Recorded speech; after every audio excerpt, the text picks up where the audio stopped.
You drink a glass of milk and think nothing of it. Maybe it is with your cereal. Maybe it is in your coffee. Maybe it is a cold glass straight from the fridge. It feels ordinary, completely normal. But for most of human history, drinking milk as an adult would have doubled you over in pain. Here is the strange truth. Your body was not designed to drink milk, not as a grown adult. And for most of human existence, nobody did. So what changed? Every mammal on Earth produces a chemical called lactase. It is an enzyme. It breaks down lactose, the sugar found in milk. You were born with it. As a baby, it was the most important tool your body had. But in almost every mammal alive, something happens after infancy. The gene that produces lactase quietly switches off. The body stops making it, because after weaning, there is no more milk. There is no need. This is called lactase non-persistence. It is the biological default for every human being on the planet, and yet roughly 35% of adults alive today can drink milk without any problem at all. Their lactase gene never switched off. They carry a mutation that keeps it running for their entire lives. Scientists call this lactase persistence, and how it spread through the human population is one of the most dramatic stories in evolutionary biology. The question is, when did it start? For a long time, researchers assumed the answer was simple. Humans domesticated cattle, goats, and sheep around 10,000 years ago, somewhere in the Fertile Crescent. Farming began, milk was available, and gradually people with the lactase persistence mutation thrived while others struggled. Natural selection did the rest, but then the evidence started contradicting itself. In 2022, a team of researchers led by Mark Thomas at University College London analyzed the ancient DNA of nearly 7,000 individuals across prehistoric Europe and the Near East.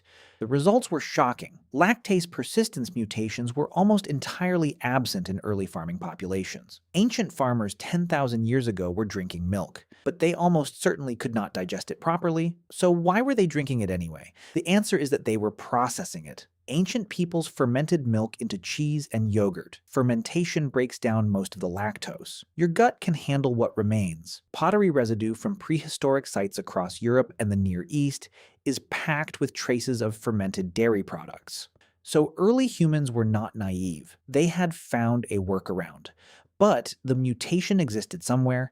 It just was not spreading yet. Here is where the story gets strange. The lactase persistence mutation is not one single change.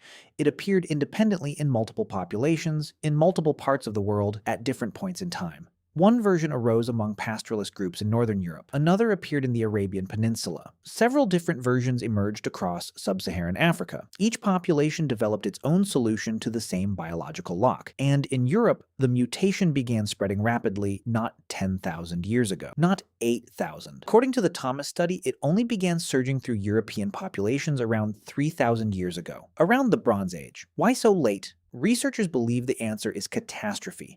When populations face famine, disease, or collapse, the nutritional advantage of raw milk becomes enormous. Milk is calories. Milk is hydration. If your gut can handle it directly, without fermentation or processing, you have a survival edge in moments when food is scarce and preparation is impossible. Johan Andersson of the Swedish Museum of Natural History has argued that events like Bronze Age famines or epidemic disease may have dramatically spiked the selection pressure for lactase persistence. In desperate moments, being able to drink straight from an animal was the difference between life and death. Your ancestors did not develop the ability to drink milk in times of abundance. They developed it in times of crisis. Think about that. The mutation was always there, scattered across the population at low frequencies. But it was not until your ancestors faced repeated waves of famine and collapse that natural selection began pushing it to dominance. Every time food ran out, the people who could extract calories from raw milk had a slight edge.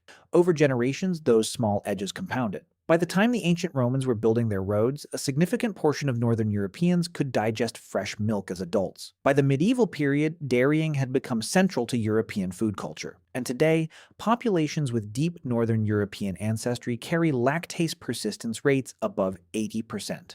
But step outside that lineage and the numbers collapse.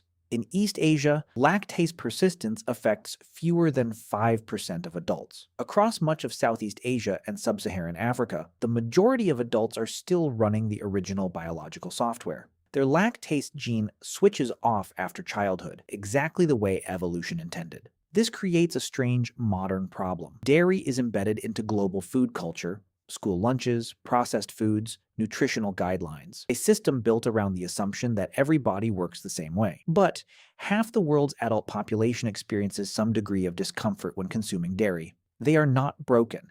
They are the baseline. You are the mutation. If you can drink milk without pain, your ancestors survived something terrible. A famine, a plague, a collapse that wiped out competitors and left your lineage standing. Your morning glass of milk is not just breakfast. It is the inherited echo of thousands of years of crisis. The next time you pour cereal and reach for the carton without a second thought, remember what it cost.